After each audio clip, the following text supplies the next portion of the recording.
Backstage in Buffalo, the weekend has wrapped up. Is there a sense of relief now?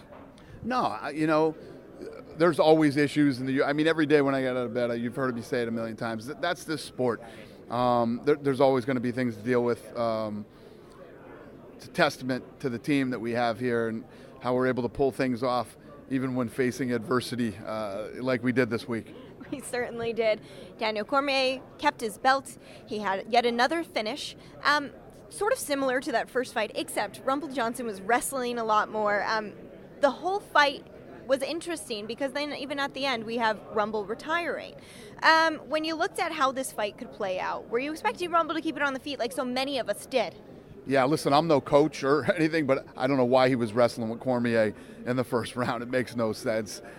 He should have stayed on the outside, used punches and kicks, but again, I'm not a coach. It just was a little shocking. Daniel played it out exactly like he said. Cormier said, I will beat him in the second round. I will win this fight and I'll win in the second round. He did exactly what he said he would do. You just told me a couple of minutes ago that you feel like Daniel maybe doesn't get the respect that he deserves. He's 38 years old. He's finishing guys. Can you kind of just touch on that and what he's doing as a champion? Yeah, when you look at a professional athlete, no matter what sport they're in, but especially in fighting, and the guy is 38 years old and still as dominant as Cormier is, you wonder when's the guy going to walk in and just look old, and it's not happening to him.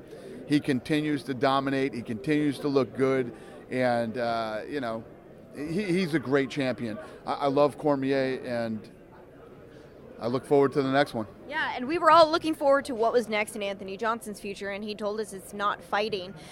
You're pretty adamant about the fact that if somebody thinks they should retire, then they should retire. They shouldn't pause and maybe think about it for a while.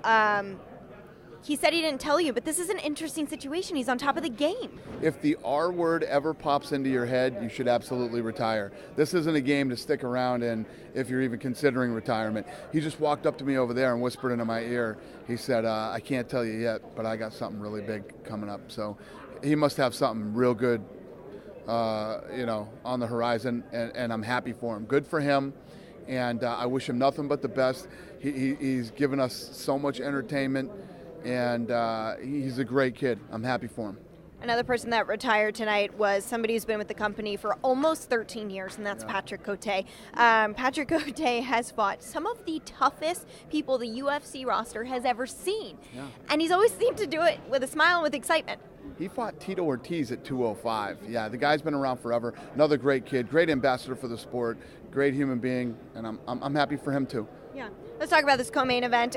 Both Gegard and Chris said they believe Chris won the first round. Gegard was winning the second. There was the stoppage. There was confusion with Dana and the commission. With the doctors and the commission and the referee. What happens now? I don't know. That's the end of it. I mean, these guys can appeal. They can do whatever. But I think that's the way the direction the fight was going in anyway. Let's talk about That's Cynthia Calvillo. Let's talk about her. 2 fights in 2 months and 2 submission finishes. Strawweight division, hello, there's a new player.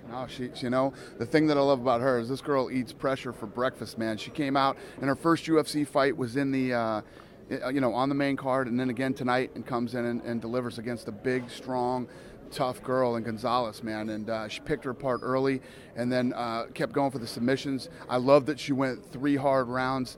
It's always good for you when you're new, and I'm super impressed with her. Yeah. Great performance again.